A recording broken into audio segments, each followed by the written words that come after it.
Hey everyone, welcome to the Hey Hannah podcast. I'm your host, Dr. Maya Fields, but to my friends and those who know me well, I'm just Maya. I'm a higher education administrator, a mother, and a wife of 14 amazing years. But above all, I'm a Christ follower. This podcast is a special platform created to honor the memory of my beloved daughter, Hannah. It's here that I have the chance to have the conversations that I never got to have with her, to share the wisdom and love I wish I could have passed on. It's a reminder to cherish the precious moments we're given and a testament to the power of healing, hope, and personal growth. If you're someone who's seeking personal growth, inspiration, and practical advice to build a solid foundation for a successful and fulfilling life, this is the place for you. Join me as we honor Hannah's memory together. Laugh, cry, and learn. Get ready for a podcast that is so much more than you could ever imagine. The Hey Hannah podcast, healing hearts, one conversation at a time. Hey everyone, welcome back to another episode of the Hey Hannah podcast, where we are passionate about helping you to live life well. I'm your host, Dr. Maya, and today we're diving into how you can make yourself completely unrecognizable in just 30 days. Now, I don't mean you'll literally look like a different person overnight, but with a few consistent strategic actions, you'll see a transformation in your mindset, habits, and overall lifestyle that will make people ask, what's your secret? And guess what? We've got a little something for everyone, plus some extra tips just for parents. So, of course, you want to hang around for that and definitely not leaving my parents out. And make sure you stick around to the end for our honorable mention. We have an important habit you'll definitely want to adapt. So let's jump right in. The first thing I'll say is establish a non-negotiable morning routine. Now, this matters because how you start your day sets the tone for everything that follows. So some things that you can do to implement that morning routine are wake up at a consistent time. Bonus points if it's 30 minutes earlier than usual, because that gives you time to kind of get set into a routine and you're not really rushing with things. Drink a glass of water first thing in the morning to help you get refreshed and, just get yourself kind of up and going. And then spend a few minutes journaling, meditating, or practicing gratitude. I personally like to spend time reading my devotional, and then I go from my devotional to reading my Bible wherever I'm at in the Bible. At that particular time, I take some time doing that, a little bit of reflection, and then praying. And then, what you'll see when you incorporate this habit is your mornings are more purposeful. First, when you get through your morning routine, you feel so accomplished before the day even starts. And when you feel that sense of accomplishment early, it kind of energizes you, gives you the gas in the tank, so to speak, to continue about your day. You'll find that you have better focus, more energy, and confidence just throughout your day. So practice getting into that routine just a little bit at a little step at a time, and you'll definitely see a difference once you go ahead and establish that morning routine. The second thing I'll say is prioritize physical movement. Now, it's important because exercise is not just about aesthetics. It also improves your mental clarity. It boosts your mood and it builds self-discipline, which is so important. Self-discipline is one of those traits that's going to transfer over to several different areas of your life. So a way that you can do that is schedule at least 20 to 30 minutes of intentional movement daily. So that could be walking outside, yoga, workout, dance, whatever it is that gets you moving. You don't necessarily have to purchase some expensive gym membership or anything like that. Again, I mentioned small things, walking, dancing. There's several YouTube videos where you can do exercise and dancing. I personally just got a bike recently for my birthday. So when it warms up, I'm excited to go bike riding a little bit. But those are just some minor things that you can incorporate. You can also pick a new physical challenge like a push-up challenge or a 30-day plank challenge, and then go ahead and track your progress with that. So whatever works with you, find something that fits you, fits your personality, fits your lifestyle. But the most important thing is that you're incorporating that 20 to 30 minutes of intentional movement. Strengthening your body helps you feel more capable in everything else that you do. And again, all these tips are working together for you to live your best life. So that's what we're aiming for. Our third tip is to nourish your body with balanced meals. Now, I will be the first one to raise my hand. I love the sweets. I love desserts. I used to want to eat my dessert first to make sure that I was not too full to have dessert after dinner. But thank God for growth. I've passed that, but I'll be the first one to raise my hand there. But food is fuel. Eating well consistently will skyrocket your energy and sharpen your mind. So some ways that you can do this is plan meals around whole foods. So lean proteins, fruits, vegetables, whole grains. These are some things you want to make sure that you are incorporating into your diet. You also want to limit processed sugar and highly refined carbs. Try substituting fruit or dark chocolate when your cravings hit. And what you'll notice as far as transformation is a well-fueled body can radically improve your mood. Improving your mood will also improve your productivity and your sense of well-being. So it's just a win, win, win in this category. Now, the next tip I'll share with you is set one big goal and achieve small wins daily. So if you're not a goal person, that's fine too. Ideally, what I'm aiming for here is give yourself a sense of direction. If you're looking at it as I am the CEO of me, of myself as a personal brand, give yourself a vision. What's your vision or your mission statement? What are you aiming for? Now, this matters because when you have a clear focus, it keeps you motivated. It's just like a business or an organization. If we go back to that example, a business has a mission statement, a vision statement. So there's some focus. We know what's going on, and it gives you a sense of direction. So seeing small daily victories helps you to stay on track.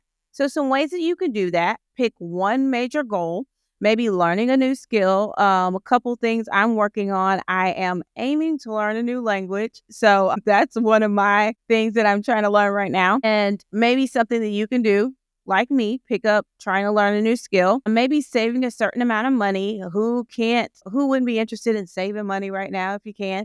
Or starting a side hustle. Maybe you've been interested in starting a business of some sort. That could be your one major goal. The main thing is you want to find something that you're aiming for. And then you're going to break it down into bite-sized tasks, maybe 15 minutes of practice a day. I know that sounds small, but even if you can get 15 minutes in, it's a start. The main thing is, again, it needs to be bite-sized tasks so it doesn't seem like it's just a goal that you're never able to accomplish. Another way that you could possibly do this if you're saving money is setting aside $5 a day if that's something that's possible. Whatever works for you, because bite size for me is going to be different than bite size for you. But the main thing is that you put it in a way that your goal seems reachable. Now, by doing this, by consistently chipping away at your goal, you'll see tangible progress, making you feel unstoppable. And again, this is what we are aiming for. The last tip I'll share is fire the all or nothing mindset. Now, often we think if we can't go all in, we might as well do nothing. If you have a goal of losing 40 pounds and I can't commit to meal prep and exercise every day and then yoga at the end of the day and going to the sauna, then I'm not going to do anything. That mentality creates massive inertia. And so what I'll say is embrace imperfect action. Even doing a mini workout, reading one page, or saving $1 counts as success. Catch and correct your negative self-talk that says it's not enough. Remember, any progress is still progress. You'll cultivate resilience and a growth mindset when you fire that all or nothing mentality. And this is going to keep you consistently moving forward instead of giving up at the first setback. Now, as I promised at the beginning, I have some tips specifically for parents. So I'm going to jump into the 5 tips for you that will help you to become unrecognizable as a parent within the next 30 days. The first one I'll say is create a family morning or evening routine. Now, this matters because bonding with your family doesn't have to be grand. It doesn't have to be this large yearly planned vacation. It can be small and consistent things. That's what you're aiming for. Traditions like this, whatever it is you set, they can elevate everyone's mood.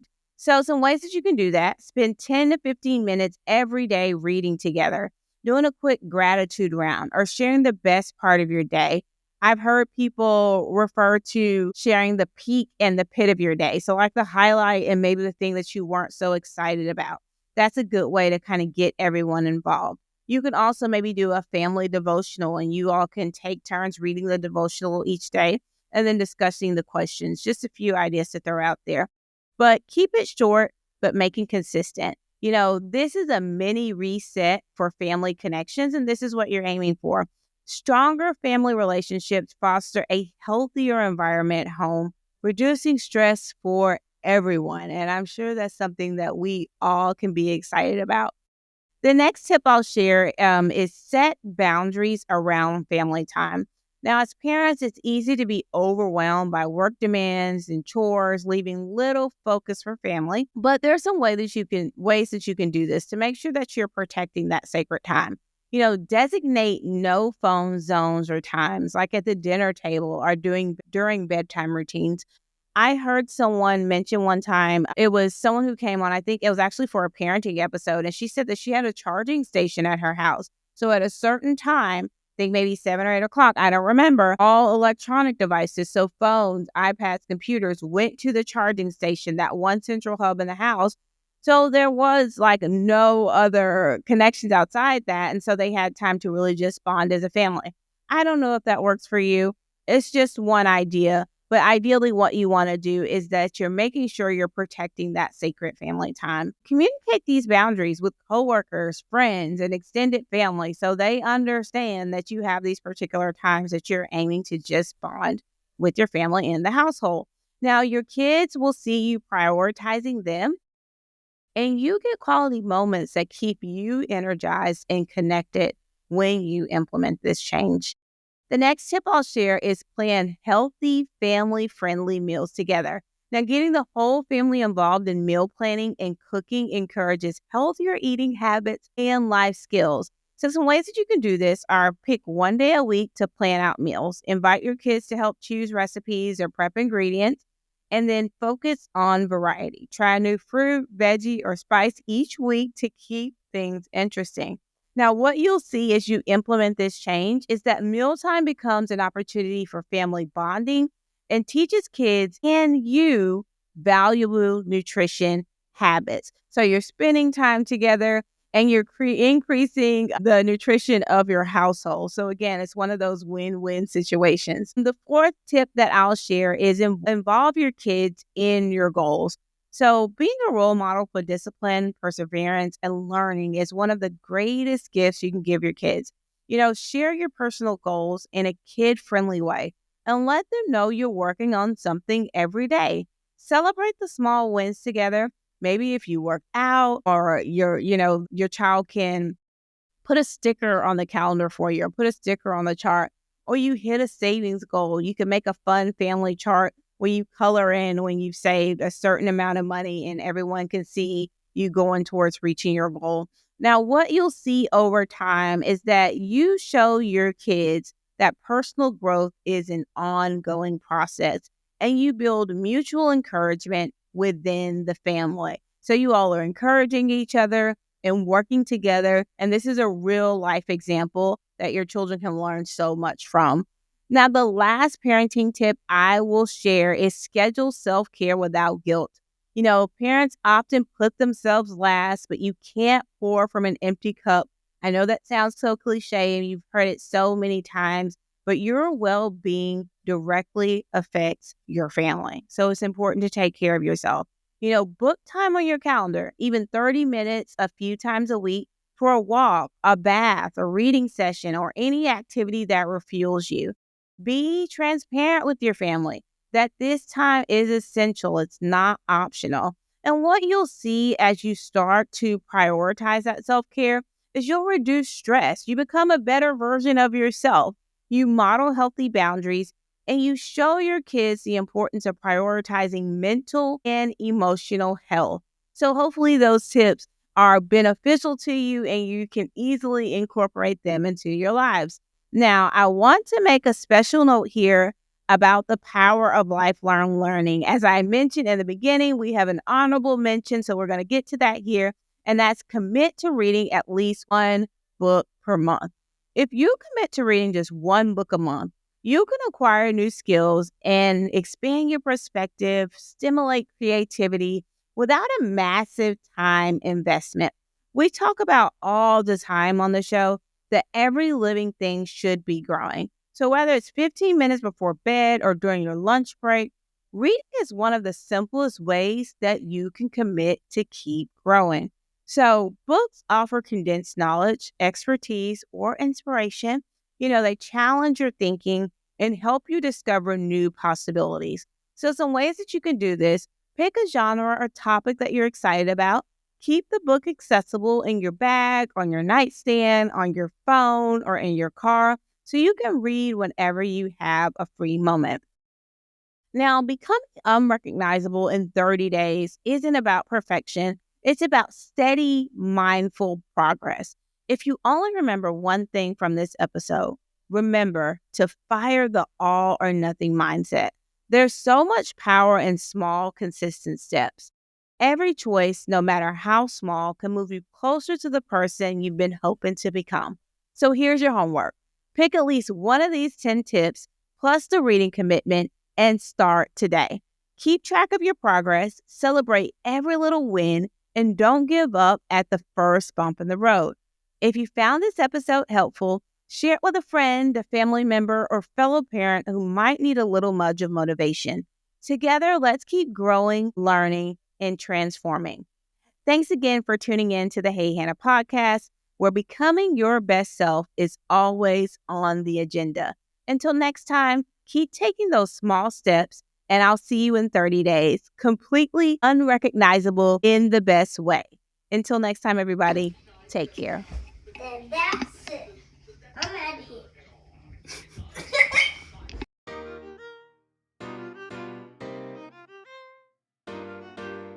Thank you so much for joining us on this episode of the Hey Hannah podcast. We hope that you found inspiration, insight, and encouragement in our conversation today. If you enjoyed this episode and want to stay connected with us, be sure to like, subscribe, and review the Hey Hannah podcast. Your feedback helps us reach more people and spread our message of love and wisdom. You can also follow us on social media at Hey Hannah Podcast.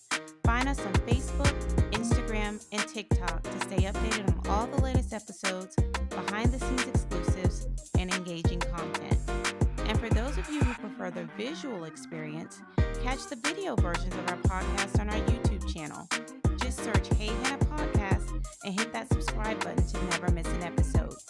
For even more Hey Hannah goodness, visit our website at www.heyhannahpodcast.com. There you'll find updates, bonus content, and join a community that embraces you with open arms. Your continued support truly means the world to us. Together, let's spread love, share wisdom, and honor every precious moment. Because here at Hey Hannah, we believe that life is meant to be lived well. Remember, a new episode of the Hey Hannah podcast is released every Wednesday, so mark your calendars and be sure to tune in. Thank you again for being a part of Hannah's Hive. Until next time, take care.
Entertainment.